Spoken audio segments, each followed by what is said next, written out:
Welcome back to the most dynamic show on this network or anywhere else, where we get the top intellectual minds with solutions. LaRouche Foundation, Harley Schlanger is one of the chief lights there.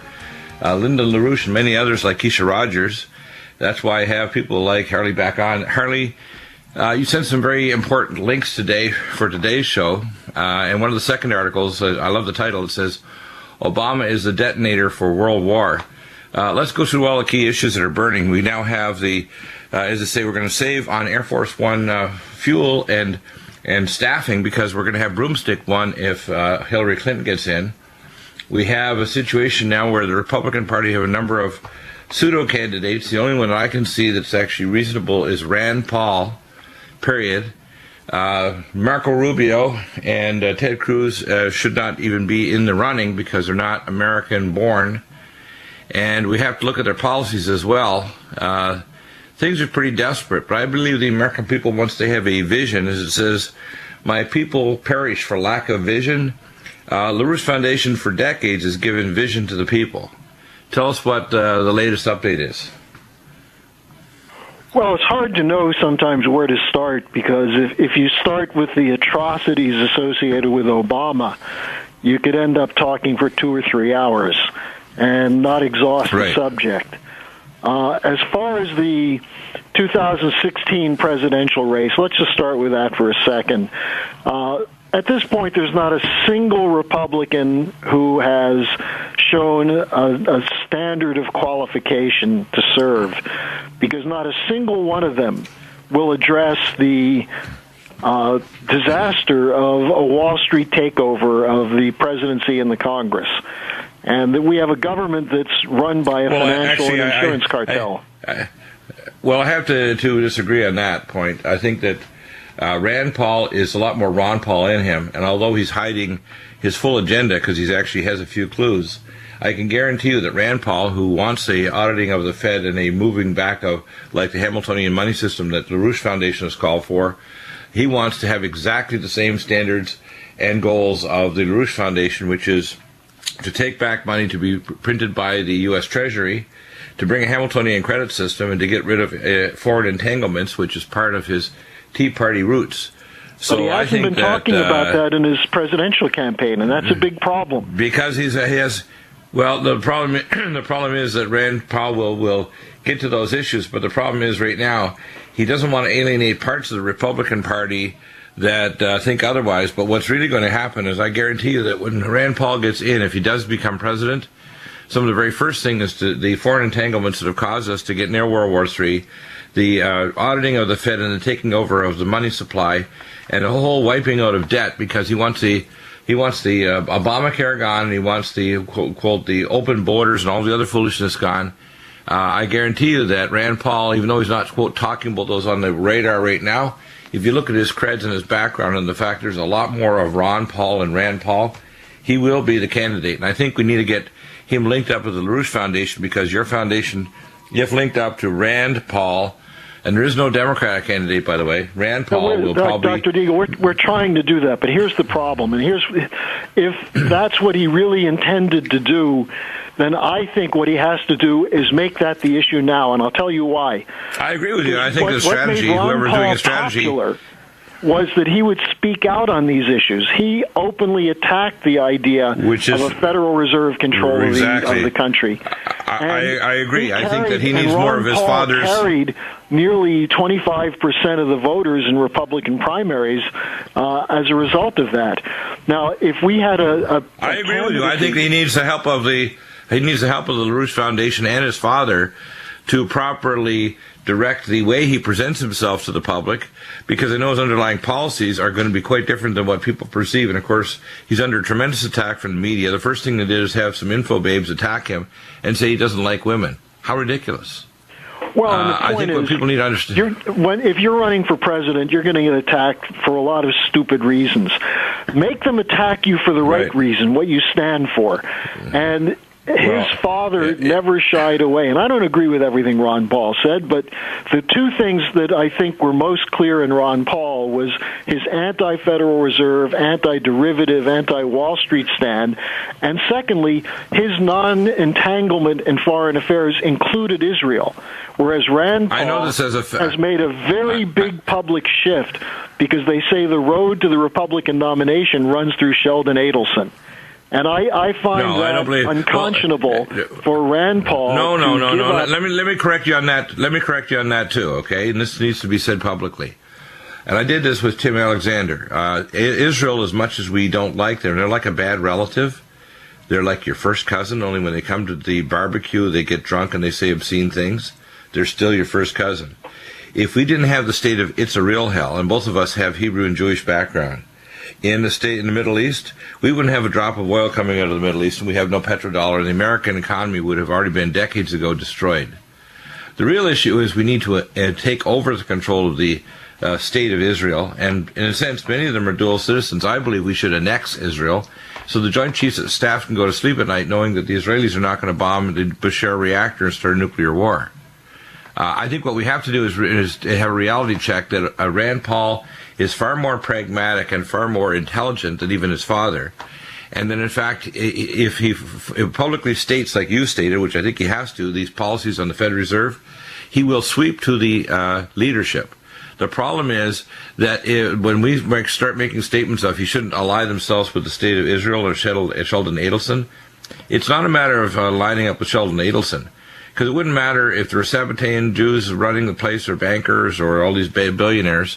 The fact is the state of Israel as it exists, as my interview back in 1972 with the nephew of the Shah of Iran in Dalhousie University in Halifax, he said, Israel is a nuclear gun to our backs to take our oil. And if it wasn't for that nuclear gun to the backs of the crazy Muslim countries in the Middle East, we would not have a drop of oil coming out, and our economy 50 years ago would have crashed. Yeah, but there's another side to that which we can get to after the break. But look, I just wanted to let me finish this. Let me finish this statement, okay? It's important for us to understand pragmatically that what we need to do is take a completely different tack to Israel. Israel is out of control. Israel is dangerous as hell. So they're like, what you do is you take your bad cousin, you say, we're going to keep you in a specific room or part of the barbecue area so you can't assault the other guests with your bad words or your bad behavior. What has to happen with the state of Israel is we also have to make sure they're not supporting ISIS, which they are.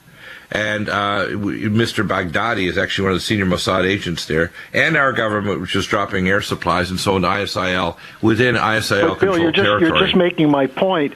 Rand Paul should say that. He should say, I support Israel's right to exist, but I don't support their alliance with the jihadists, just as I oppose the president for putting the United States on the side of the jihadists. He's not doing that. Here's the point. Here's the point. How intelligent, now you're very intelligent. How intelligent do you think the public is?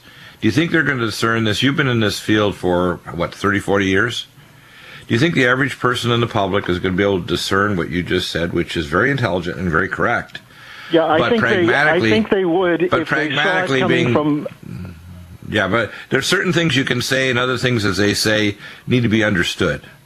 If you say everything that's on your mind, as I say, you can actually destroy your chances of being president because everything that's the same excuse I hear for the defenders of Hillary who say that she's not really for Wall Street. No, not at all. I think there are certain things that you're correct on. He has to make a statement of, which is the Federal Reserve and the state. We have to stand by Israel, but we can't let them be out of control.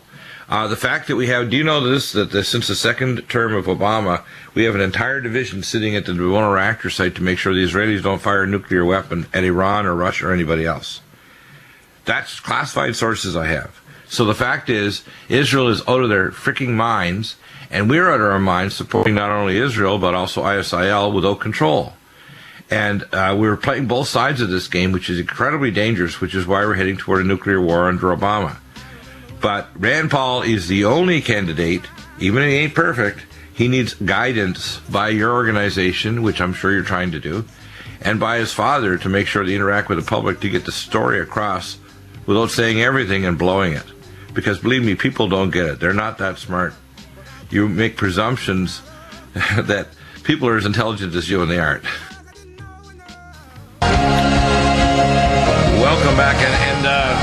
that last statement. I agree that Rand Paul is his father's son. He does need to take advice from LaRouche. I'm hoping that you guys who have had decades of experience in how to interact with the public can say what it is so he can differentiate himself. But you have to choose your words so you don't become what I call guided missiles by the media to destroy you, because every word that comes out of his mouth, they're going to twist and turn, including the party, what called neo-Nazis within the GOP party that love to see Obama destroy himself while he's accomplishing everything that the Republican K Street corrupt congressmen and senators are getting kickbacks while Obama's getting all the bad press. So, to me, you're right, you need a truth teller, but you got to be very careful about how you bring that narrative to the public. Rand Paul is the only candidate, and I've looked at it very carefully, and believe me, if you don't have a candidate, we're sunk, because if Hillary Clinton in or anyone else in the Democratic Party gets in, because they're not going to let somebody like Keisha Rogers get in. She'd be an excellent president. If Keisha was president, I would vote. I would literally take my radio show across the country to support her if she was running for president. But guess what? She's not. She doesn't have $2.5 billion from Saudi Arabia and other countries. And so we're in a situation now where Rand Paul's our only chance, and we need to instruct him. He needs like help. He's a political novice, and he's also toning his speech down so much.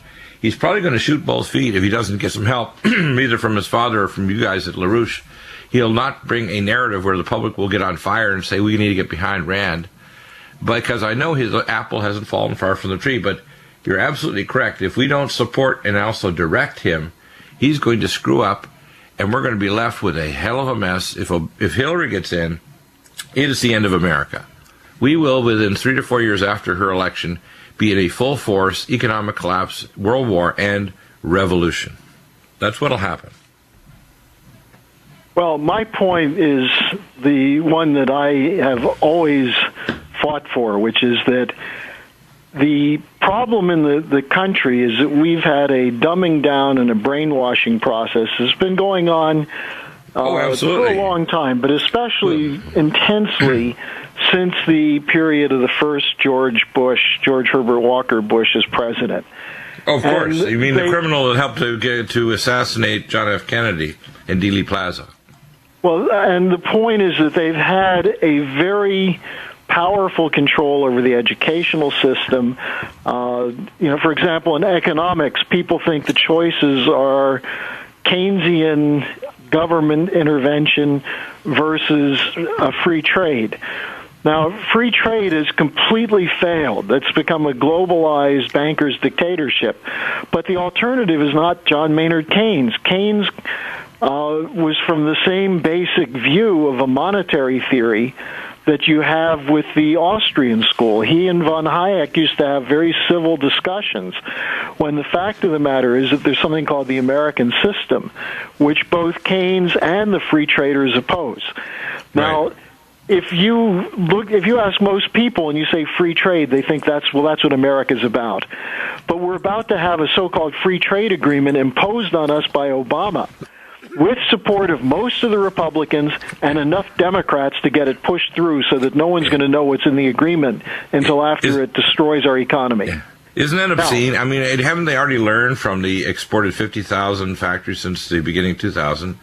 The millions of jobs, the 10 million more on the dole, 107 million Americans. Well, Bill, here's the point I want to make to you, because I do go out and speak to a lot of groups, and I'm involved with about 100 organizers who talk to people every day all over the country. And what we're finding now is more resonance than ever before in an anti-Wall Street line. And this is why, if you watch closely what's happening in the Democratic Party, Hillary was identified by Martin O'Malley, Elizabeth Warren, and others as the Wall Street candidate. And so what's Hillary's reaction to that? She's running like hell to try and embrace Elizabeth Warren and O'Malley and say, I'm with you also. Now, people see through that. They know it's a lie. But the point is, why is she doing that? Because she knows the electorate is about to dump this free trade, globalized, deregulated banking system that we have. Now, on the Republican side, the only one who would be inclined to dump it is Rand Paul. Right. And on that basis, I would get behind him, except he's not going to get in unless he rides that horse hard and consistently. Like and Ron, like his father. Like his father. I mean, I think he needs to have a badass attitude. He needs to stop just having curly hair and stop being a nice eye doctor and start really kicking butt. Well, and I use as the example what happened in Greece, where you had impotent opposition for 6 years to the International Monetary Fund EU policy, to the point that the Greek economy shrank 25%, 60% youth unemployment, 26% official unemployment.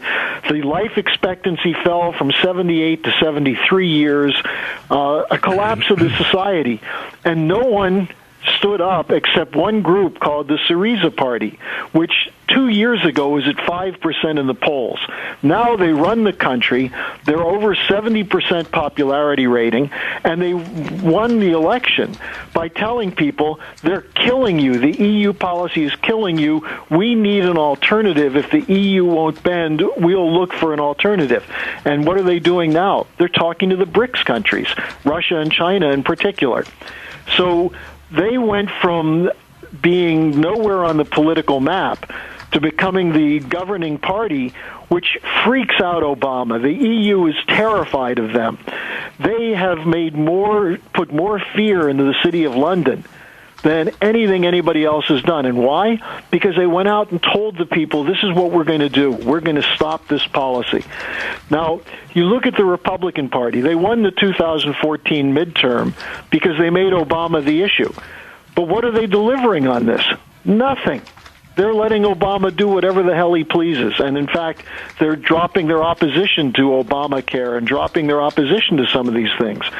So they're disqualifying themselves. And my point at the beginning was that Hillary Clinton has disqualified herself for president by clinging to Obama, by supporting everything he does, that regardless of anything else you might think about her, whether she's corrupt or not corrupt, the fact that she's embraced Obama disqualifies her from the presidency.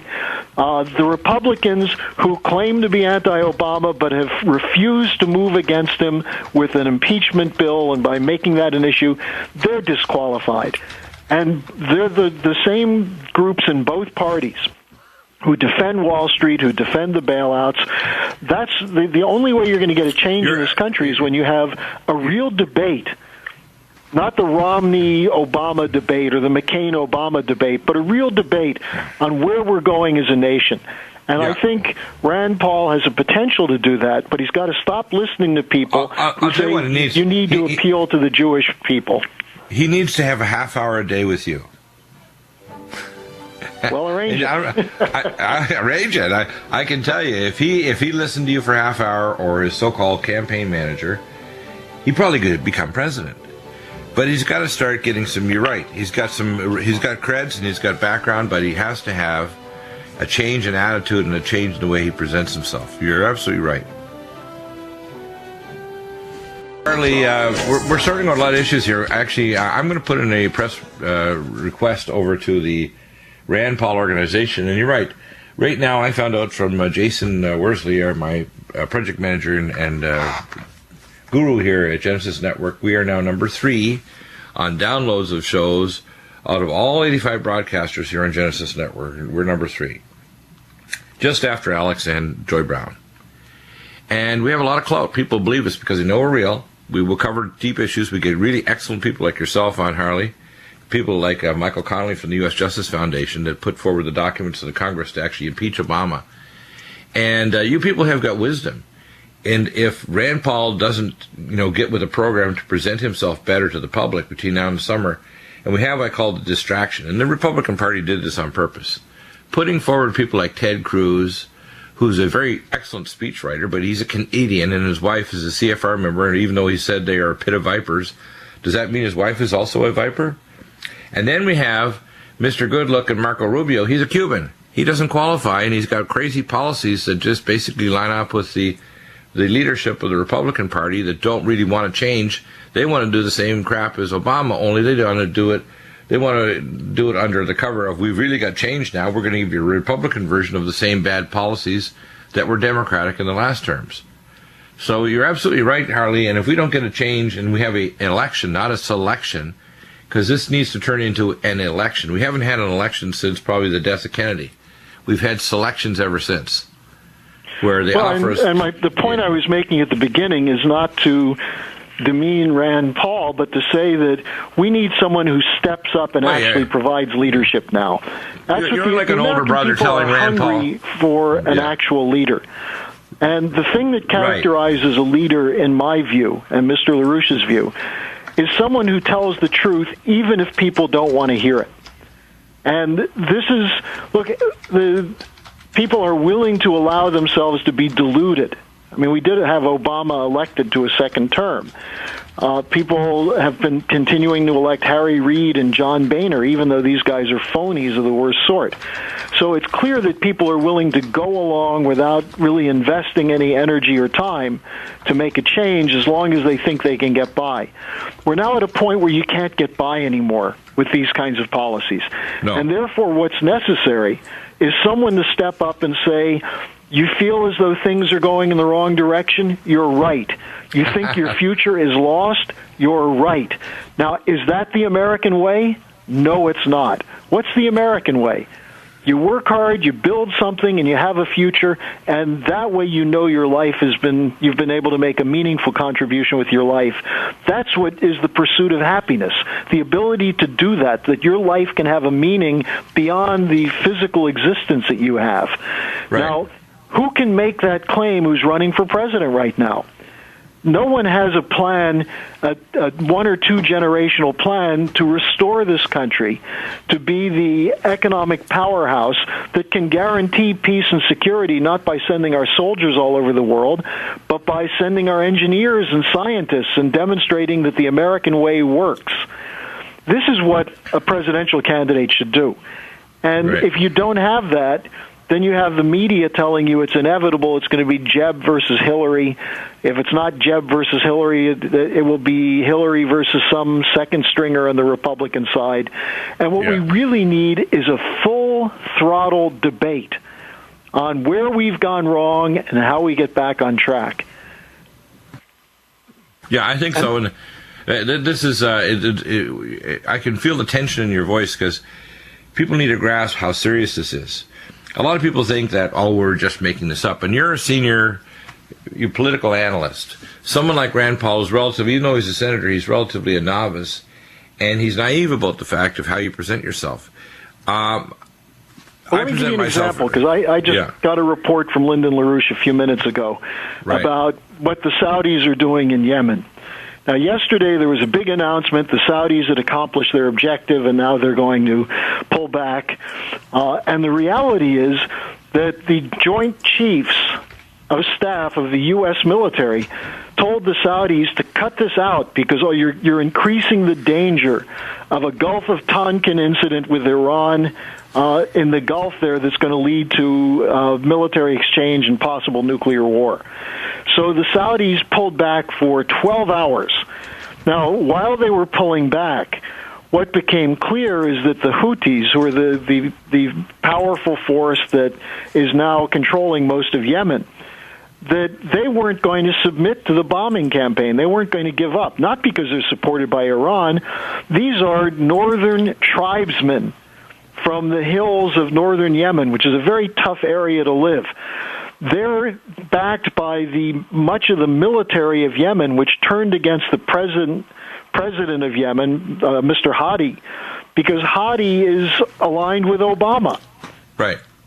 And so the Saudis were bombing and killing lots of people, but having no military effect except to increase the power of al-Qaeda. And so the Joint Chiefs made an assessment, and they said, look, this is a mistake. This shouldn't be done.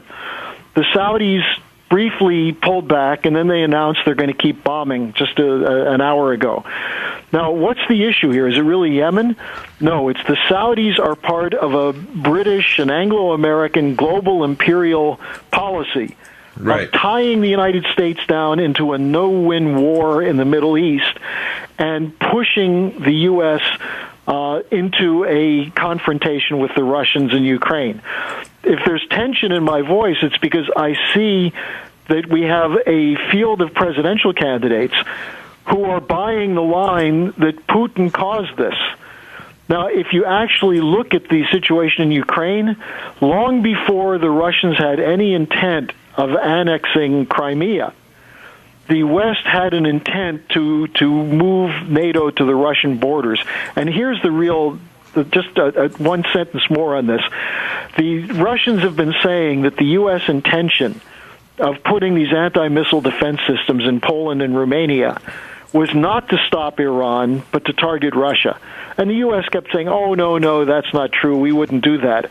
Even though you could prove that if you really wanted to stop Iranian missiles, you should have them on Turkey and Russia on the border, close to Iran.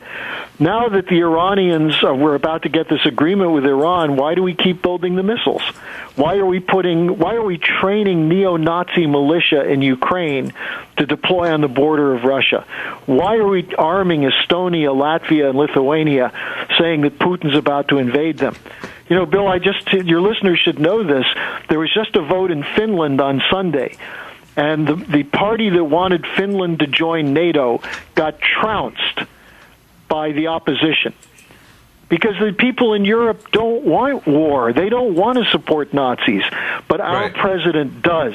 Now, if Rand Paul wants to win his spurs, in my view, he should come out and not just say we shouldn't be involved in Ukraine, but he should say something he said about 6 months ago, we shouldn't be supporting a Nazi movement in Ukraine. Right. That would show to me that he has the guts to tell the truth and therefore qualify him to be president. Right, exactly. In other words, this is not just like preparing and getting the patient prepped up for eye surgery. This is where you have to, as they say in the military, the pedal has to hit the metal. You have to start calling it what it is. And this is similar to how I approach things and how you do, but just calling a spade. On my show, as I say, the reason why intelligent people keep coming back, like yourself, and actually having more than 5 or 10% of the time talking, where you're 75 to 80, 90%, is because you have something to say and people better listen. And the problem right now is we don't realize we're the only thing between the devil and the deep blue sea. Well, and the important point here is that if the opportunity to speak to the American people is squandered by political operatives who are giving you talking points rather than your own sense of speaking truth from your heart and your mind, then to me, that shows you're willing to be corrupted. And yeah, exactly. That's the problem. Yeah, and of course, in other words, you're saying what I believe, which is the reason why Obama exists now and while Hillary might be there or Rand Paul is because we have a corrupt and a public that will accept lies. While we're on break, we're using a little bit of humor. I think actually before we get the creds for president, as Tex Meyer is writing his book on sociopathic and psychopathic behavior, I think I actually could put a panel of neuropsychological tests, SPECT, PET, and QEEG, electroencephalogram, quantitative EEG, that actually could determine if someone is a sociopsychopath because there are specific signatures. In the words of Young Frankenstein, one of my favorite movies, those people like Obama and Hillary Clinton have abnormal brains. They're not normal.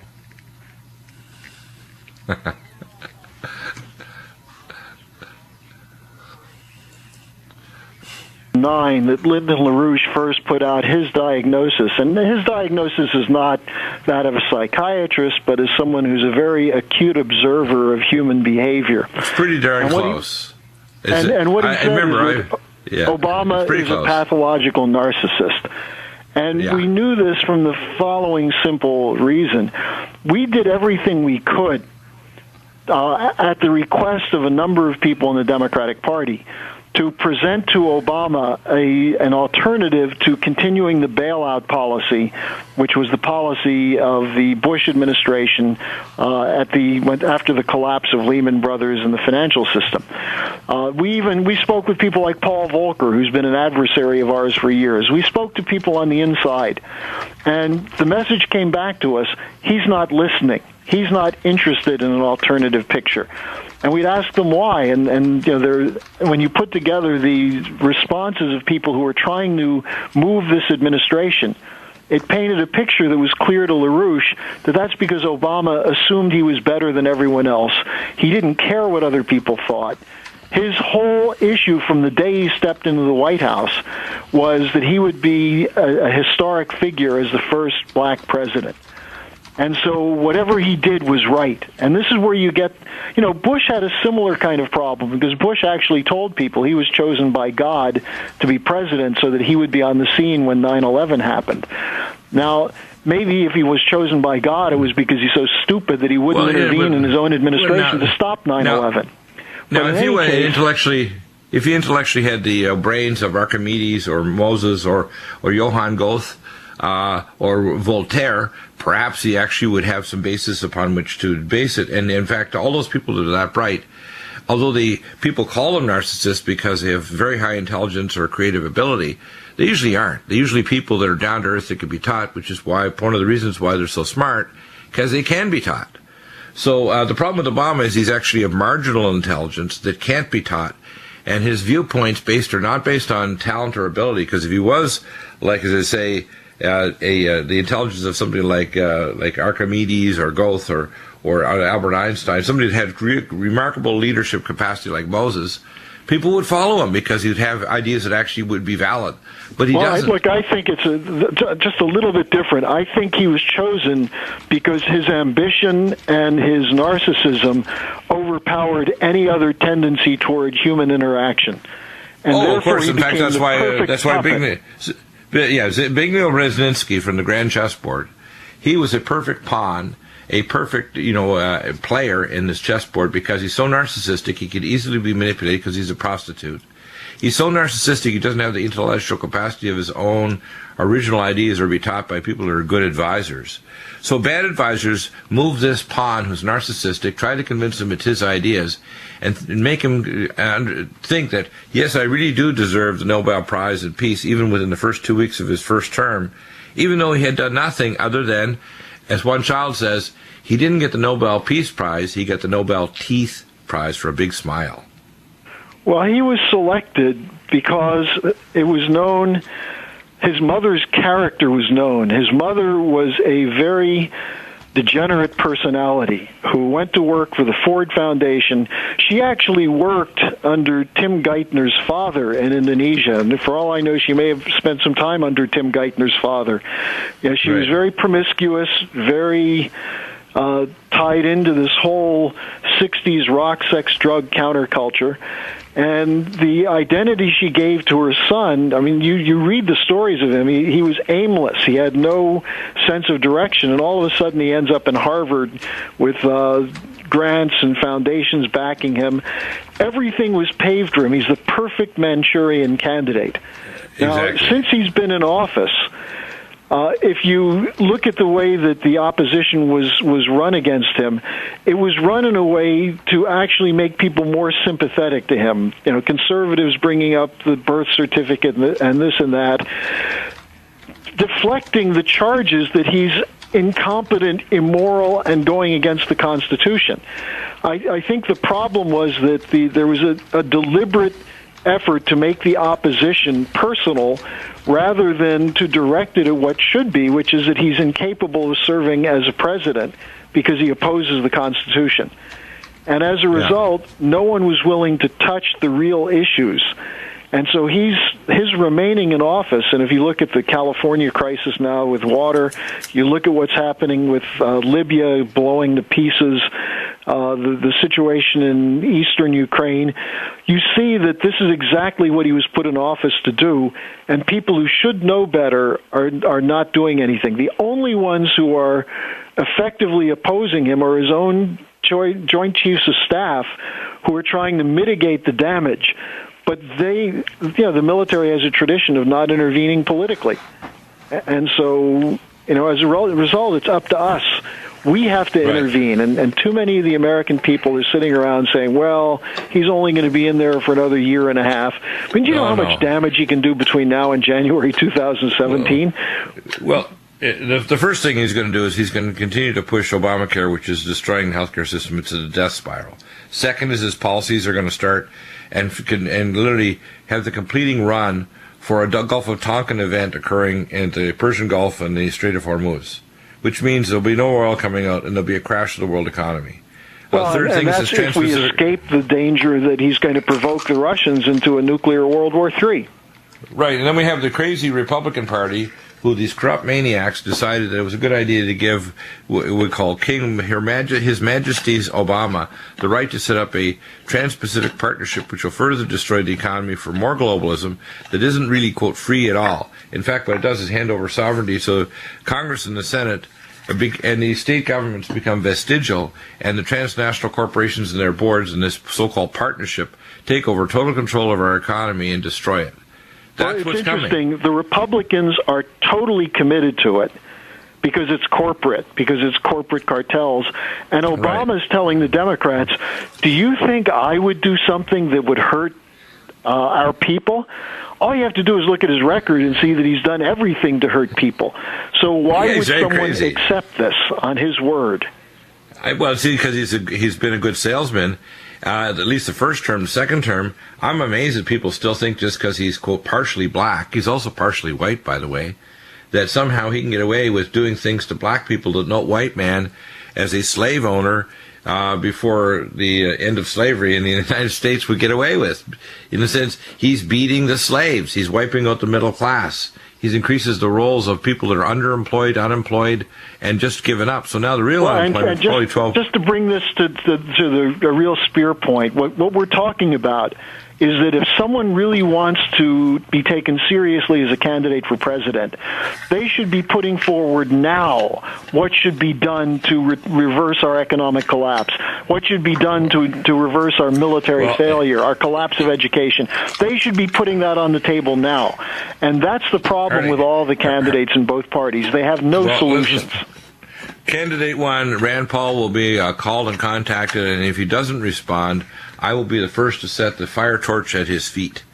And I want to make certain that if he does show up, you're there to kind of give him marching orders as to how he can win the selection. You want to have fun? Why don't you also invite Rubio and Cruz to come on your show?